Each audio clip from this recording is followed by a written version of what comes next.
I'm Marty Stouffer. What slices, dices, shreds and stabs, sips and siphons, hoots and hammers, picks and plucks and preens? Of course, it's the bill of a bird.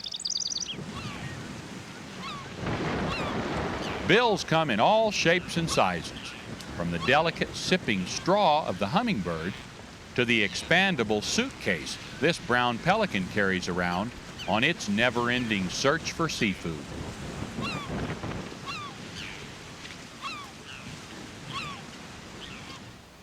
Every bird has a bill, which it uses in various ways for transportation, communication, and feeding.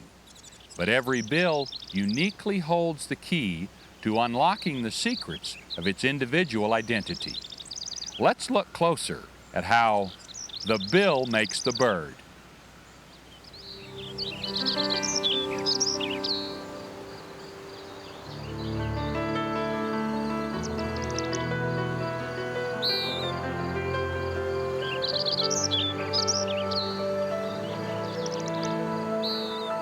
Regardless of which came first, the chicken or the egg, at some point in time, every bird must come out of its egg. A wild turkey hen waits patiently. Nature provides a temporary egg tooth, which baby birds need to pip the shell. Hatching time can range from several hours to several days. In time-lapse, we see how this wild turkey chick uses its bill to chip the hard outer shell in a circular pattern. It then pushes apart the two halves of the soft inner shell.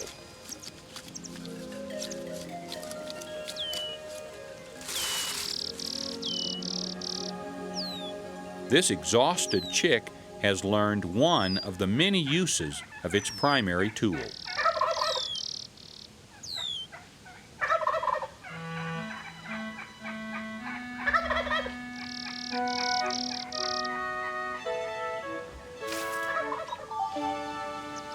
And uses are amazingly numerous. From cracking nuts with a conical bill to sipping nectar with a turret bill. From shelling seeds with a delicate bill to stabbing supper with a sturdy bill. Some are fairly familiar.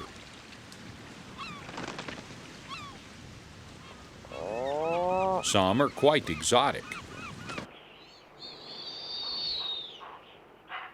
And some, yes some, are lethal weapons.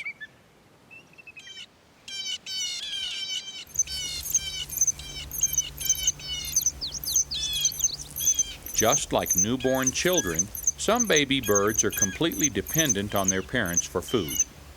Blue jays are one of the most successful general feeders in the bird world.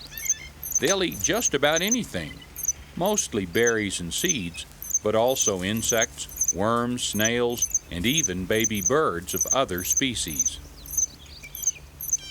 Its all-purpose bill is long for plucking, sharp for tearing, and powerful for cracking.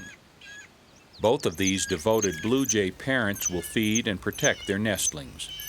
While seeds and berries are fine in winter, small animals are more important now. Growing baby birds need this essential source of high protein.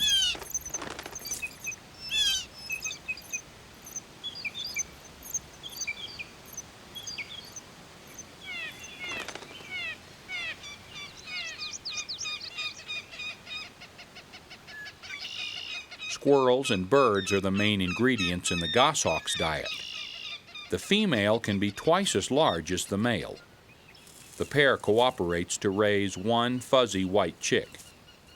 All members of the hawk family, which includes eagles, hawks, and kites, have strongly hooked bills, or beaks, with small nostrils located on the upper mandible. This goshawk has no trouble ripping off pieces of meat, skin and all, to feed her chick. The fur or feathers are essential for lining the bird's stomach to protect it from the sharp bones they inevitably ingest.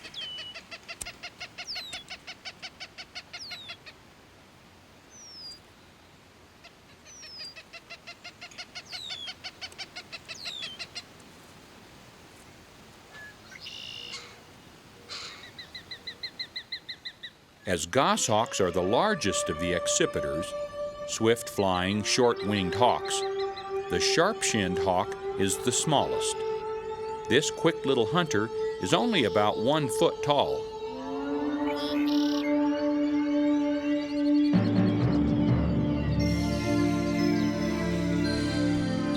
Some believe the red-winged blackbird to be the most common American bird.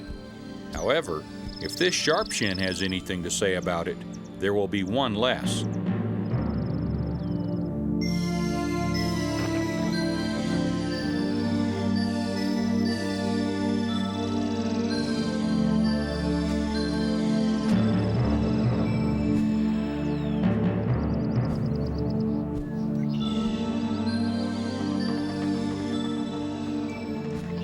More often than not, the hawk will miss, reminding us that it's not easy to be a predator.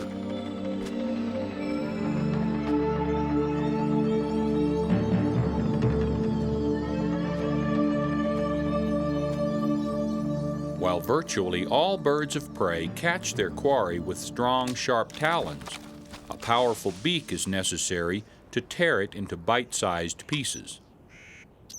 Every bird's bill, comprised of an upper and lower mandible, has evolved to satisfy particular needs. We can accurately assess a bird's lifestyle based solely on the characteristics of its bill. This hawk is a hunter with a hooked, sturdy tool designed for ripping and tearing, while the blackbird has a straight, sharp bill, enabling it to poke, pluck, and select.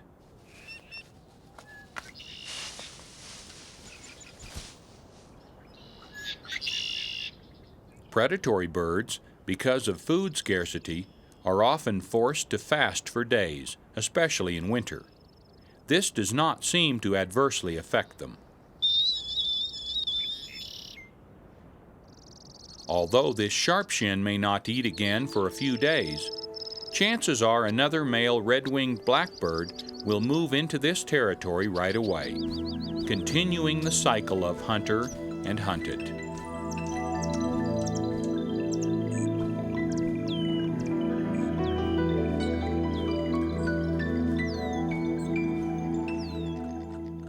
Down in the Florida Everglades, different bird bills have evolved. The apple snail is diminishing, and it's the only food of the endangered Everglade kite. At one point, the birds numbered less than 20. Recent estimates are a bit more encouraging, but even at more than 100, its existence still hangs in the balance. Due to development and man-made canals, the apple snail's habitat has been drained and destroyed, thus affecting the population of the kite.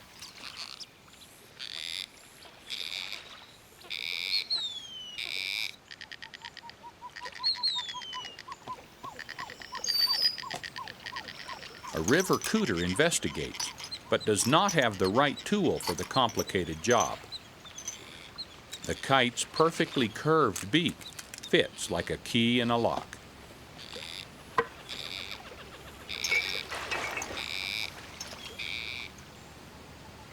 Being one of the most specialized feeders in the entire animal kingdom, the Everglades kite will almost certainly suffer as humans encroach on the apple snails and river cooter's shrinking habitat.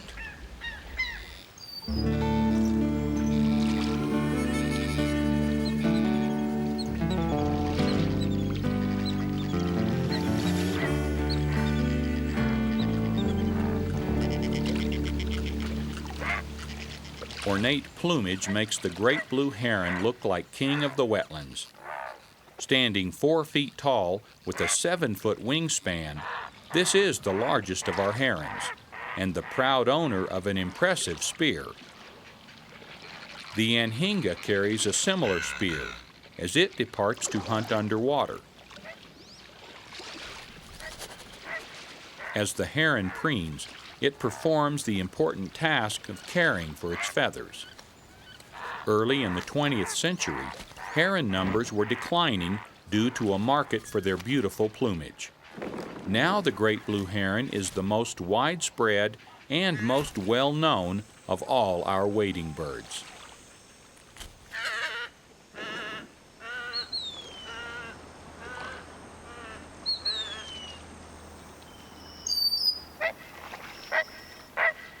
Preferring the open edge of almost any wetland, a great blue heron will stand in shallow water waiting for its prey. Small fish will usually be caught crosswise, while larger fish will be speared. This immature great blue shows us how breaking the barbs off a catfish allows for easier swallowing. While this youngster seems to be doing fine, some of these beautiful birds have been found choked to death from trying to swallow fish which were too large.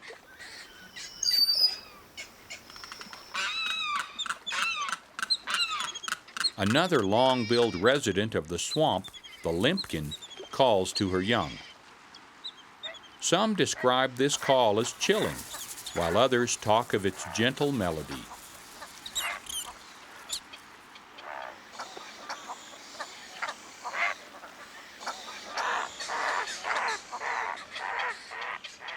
While her brood of 5 basks in the sun, Mother goes hunting for her favorite but not exclusive food. Again, the apple snail.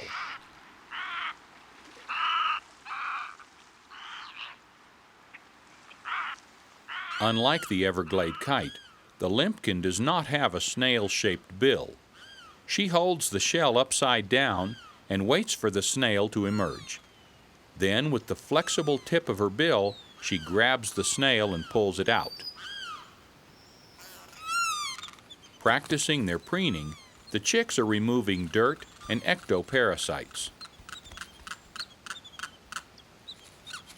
All birds spend a great deal of time caring for their feathers, preening.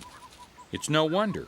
Feathers provide insulation, camouflage, color, and the ability to fly. They are essential for survival. Needless to say, the bird's bill is the perfect tool for the task.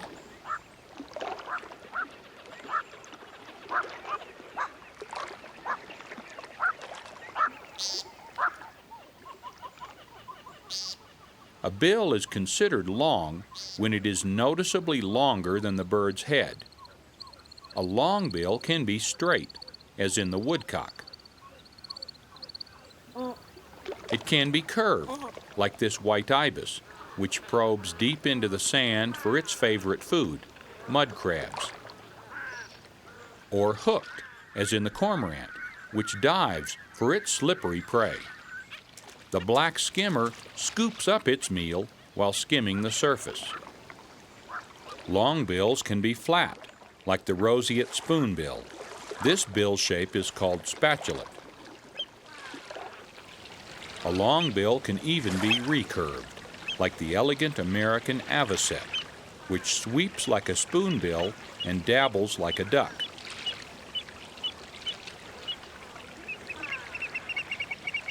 A A long bill can be used for everything from preening to probing, like this sandpiper.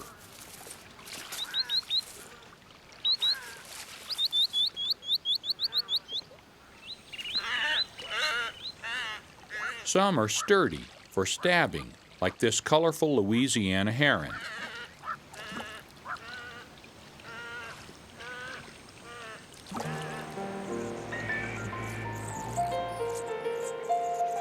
Others are delicate for sipping, like this Anna's hummingbird.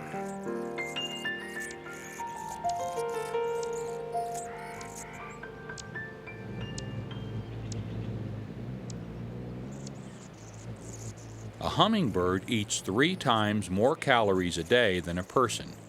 That's not comparatively, that's 10,000 calories. Its tiny bill is either straight or curved and fits the type of flower it prefers.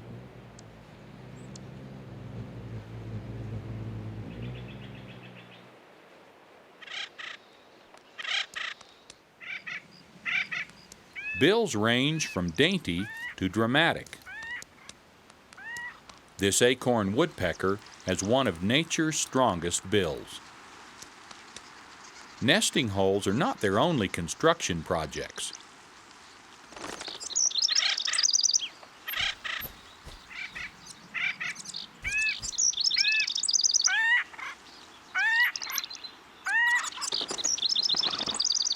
Working in a colony, they also use their bills to create holes in which they store acorns by the score.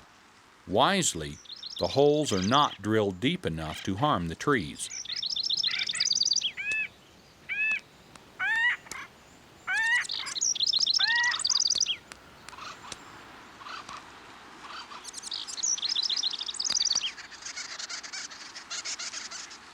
The stored acorns are eaten from fall to spring. As many as 20,000 acorns have been packed in a giant sycamore tree.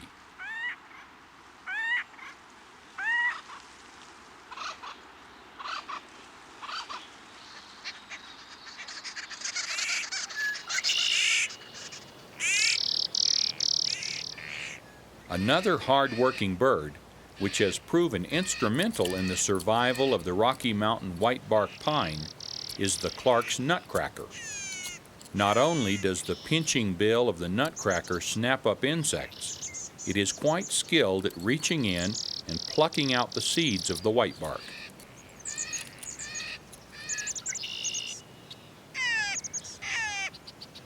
The seeds mature in autumn, but they lack a membrane wing, and with no means of dispersal, they simply fall to the ground.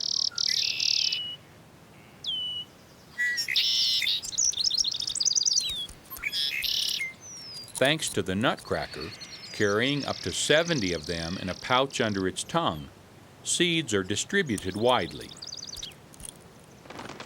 One nutcracker will transport and store up to 30,000 seeds in a season.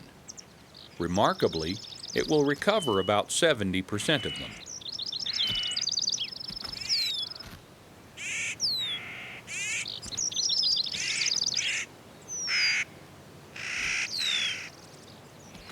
While these far from forgetful birds often dig up their buried treasure many months later, some seeds remain hidden and sprout future generations of whitebark pine.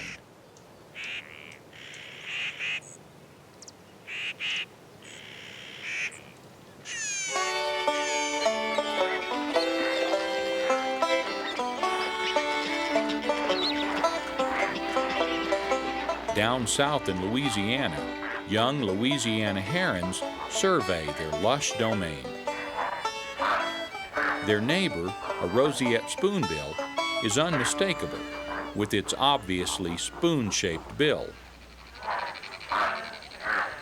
Able to feed in salt, brackish, or fresh water, this pretty bird is partial to crustaceans. A sweeping motion is used to stir up the bottom, while tiny nerve endings on the inner edge of the bill are used to feel around for food.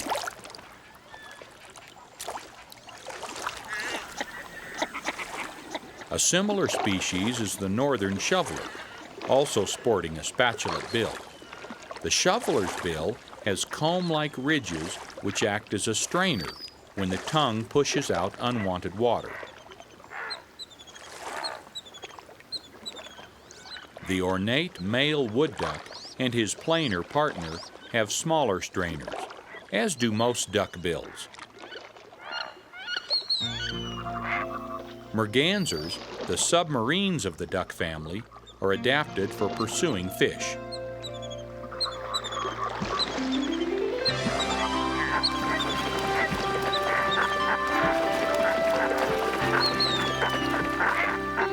They have the closest replica of teeth in the bird world.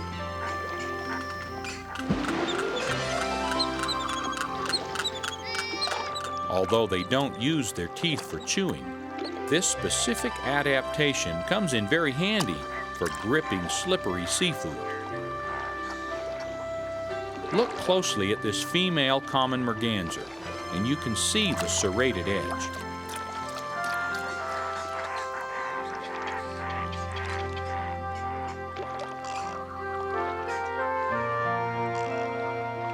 Without her unique set of pliers, many a minnow would slip away.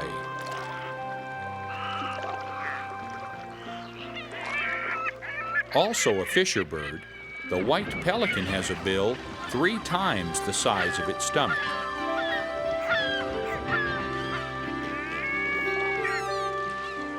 Gulls will eat just about anything and have the bill to prove it, but they're no match for a hungry pelican pirate.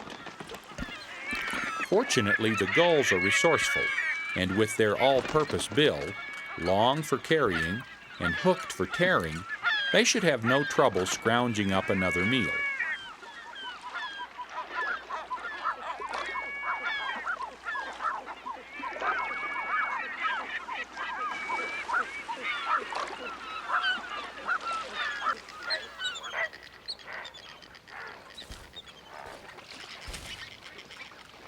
Hot pink feathers help us identify this exotic bird as the rare American flamingo.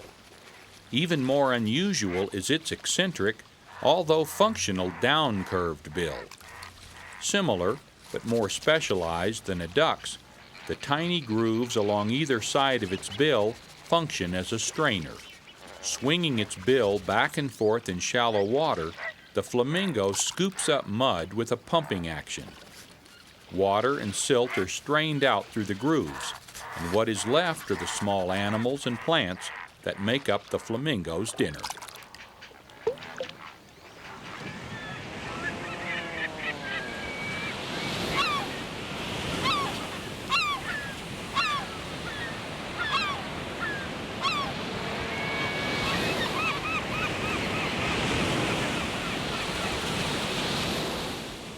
In springtime, off the rocky coast of Maine, the male puffin becomes more attractive to females by growing a larger, brighter bill. Plates of red, yellow, and blue grow and thicken in anticipation of a successful season of seduction.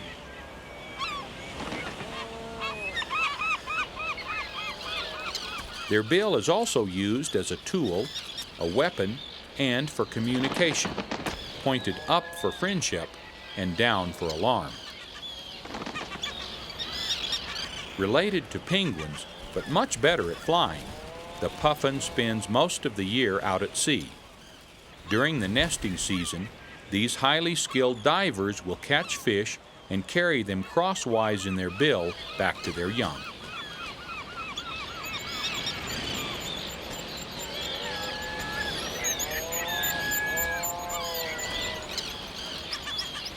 With a round tongue and serrated edge, he can carry up to 30 small fish.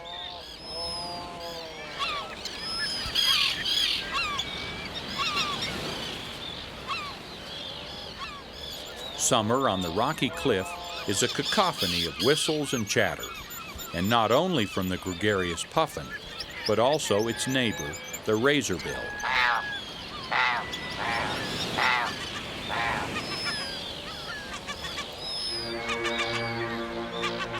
Come September, the breeding grounds will be deserted as the colony scatters out over the ocean.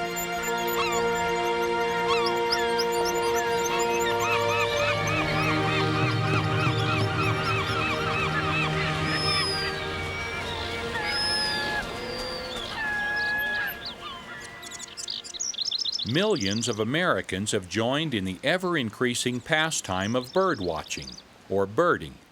It's not surprising, considering the entertainment value of these natural performers.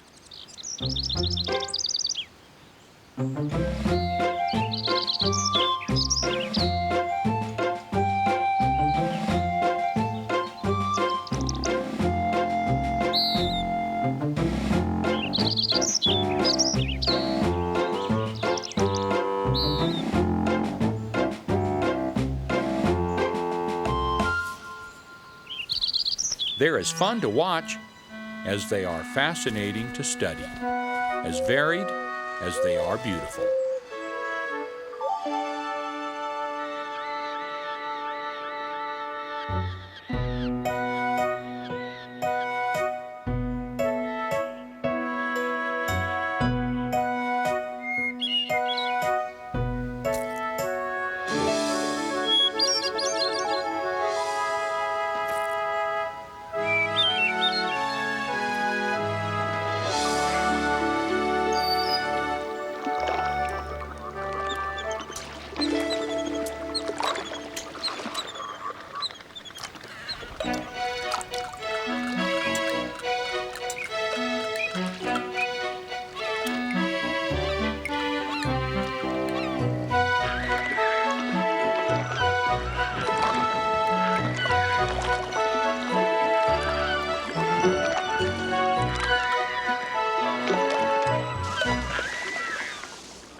Although many species of birds are thriving, some of our feathered friends are teetering on the brink of extinction.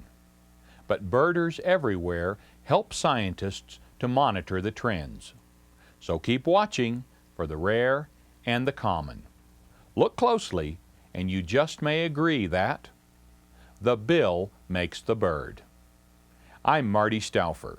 Until next time, enjoy our wild America.